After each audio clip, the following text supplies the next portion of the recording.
Nahulog na ang loob ni Sakin at itagal ko kagapuhan. Sorry na lang kayo, may-ari na ng puso ko. Alam niyo ba kung sino? Sino? ABC Maria Lagas Bareta.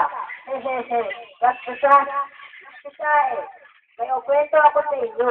Ang araw kung saan sinulang ko ang lahat, mapanood lang ang idolo kong si Manny Pacquiao. Kung di nyo na itatanong, gusto kong maging katulad niya. Malakas, matapang, ngunit, mas lamang ako ng kaunting paligo sa kanya. Dito sa amin, ako ang pinakamalakas. Hoy, tol! Kaming dalawa ang pinakagwapo. Ito nga pala, si Tol, putol ang tol ko. Best ko pala. Baka pala kami ay magkasama na kami.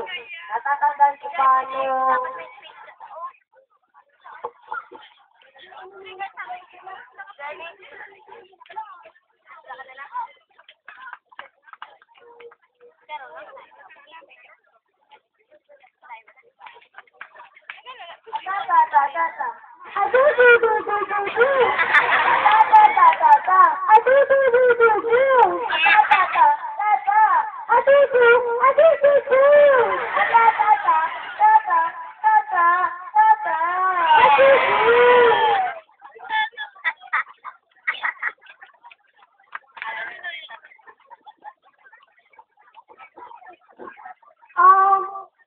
excuse me, narrator Hulko, may naiintindihan ba kayo? Wala. Kasi ako, wala rin eh. Sige, ituloy na natin. Eto na excuse me ulit, sino ka nga? Dito madang tuta. Kabango ng pangalan ko, di mo matandaan. Whatever, lumabas ka na nga lang. Isang araw,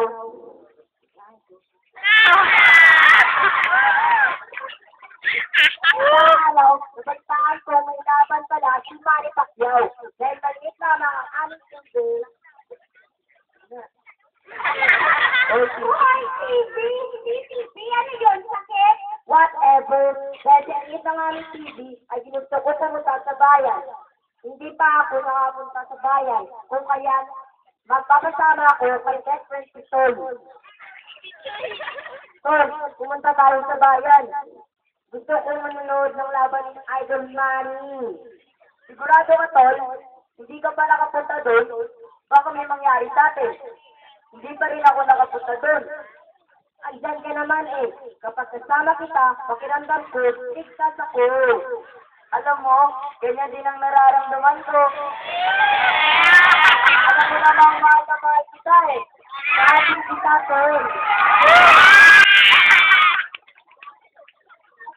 Ulit, bago pa mapunta sa kung ano yan, ikwento niyo muna kung paano kayo naging mag-best friend. Paano nga ba? Ito yun. Sa school, may kaklase kaming Bisaya. Hindi kami nagkaintindihan. Ito yung nangyari. Si Tito, bakit tumudugo ang ilong mo? Ha? Anong gagawin natin? Takot pa naman ako sa dugo. Di ko rin alam eh.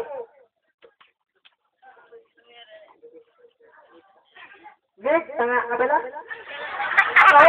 Tanga, gani. Hoy, tumudugo na nga itong ilong ko, tapos pinagsasabihan mo ba akong tanga? Tanga, gani.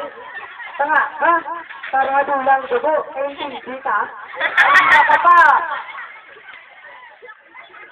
Bakit? Anong problema? Ito kasi, kanina pa akong pinapastos. Kalit mong tao ay pinapatulan ka nito, gusto mo tulungan kita? Nagpatanga ka gani? Oo nga no, pinapastos ka nga nito. Eto sa'yo.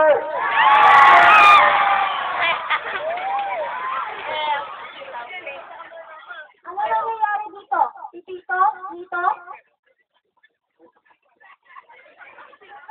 Kasi ma'am, ito eh. Binabastos ako. Ang hambal ko lang, tanga. Kita mo, ma'am. Oy. Ang ibig sabihin ni Lutak na tanga ay iaangat mo ang iyong ulo para di na dumaloy ang dugo. Talaga, ma'am? Oo. Magbati na kayo. Magbati na kayo. Kayo na kung gaano kahalaga ang ating wika. Kung walang wika Filipino, di tayo magkakaintindihan. Sorry, Kung sinuntok kita, okay lang, Wala, problema. Salamat, tinulungan mo ako. Wala yun. Gano'n na yun? Doon na nag-umpisa? Di ka ba halata? Kuha mo. Kung ganun, tayo na. Tayo na. Teka. Sandali lang, tol. Di ako bakla, no? Ang ibig kong sabihin, umalis na tayo. Sige, tara.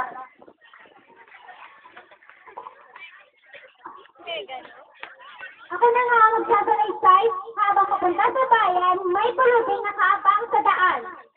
Dahil hindi naman gaano palikot-pilito, binigyan niya ito ng 5 piso. Nakakaawa naman siya. Mabuti na lamang ay may 5 piso pa sa bulsa ko. Huwag mong sasabihin, tol, ibibigay mo pa yan. Ibigay na lang natin. Kahit anong gawin yan, Dimon, mas lamang pa rin tayo ng paligo sa kanya. Thank you so much. Now I can have some pasalot. Can you see my text mate? Narinig mo yun, tol? English speaking pa.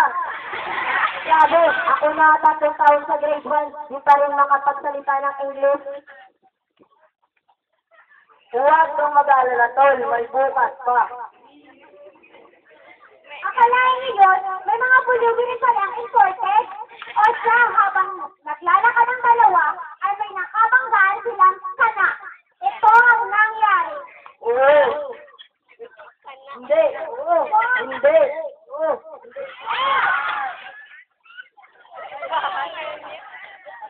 Patawad ho. Give it to me, sir. I'm sorry. I'm sorry too. I'm sorry, please. What are you sorry for? Aba. Porkit di ako masyado marunong mag-English, gagayan niya ako. I'm sorry, pal. Are you sick? Are you serving? Kapal dito, Are you 7? Whatever I'm going to eat. Aba, 8 pa daw, tol. Huwag mo na lang pansinin yung tol. Alas 12 na. Baka napumipigyan na ang laban ng idol mo. Naloon ang dalawa ng libreng palabas ng away ni Manny sa plaza. Yan.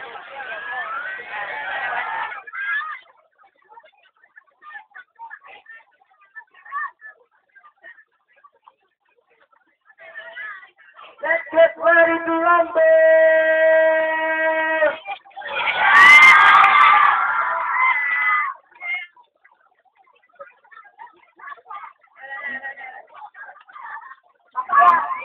Pacquiao!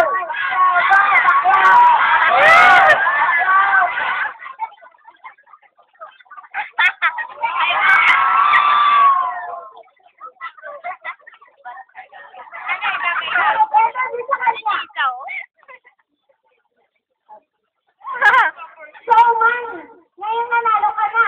Ano ba salubong mo kay Mami Junisa? Yung ibon, ikat na yun.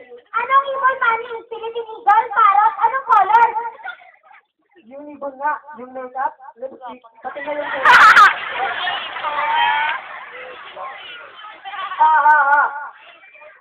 Parehong-pareho talaga kayo ng best friend mong idol. Pagdating sa Inglesan, maraming tao sa ngayon ang lumilit mo sa sariling wika para maging sikat. Kaya, mga kamag-aral, lagi nating natandaan, malakas man tayo hindi, ulag o bingi, dapat nating pangalagaan ang ating wika dahil ang wikang Pilipino ay wikang panglahat, ilaw at lakas sa tuwid na lagda.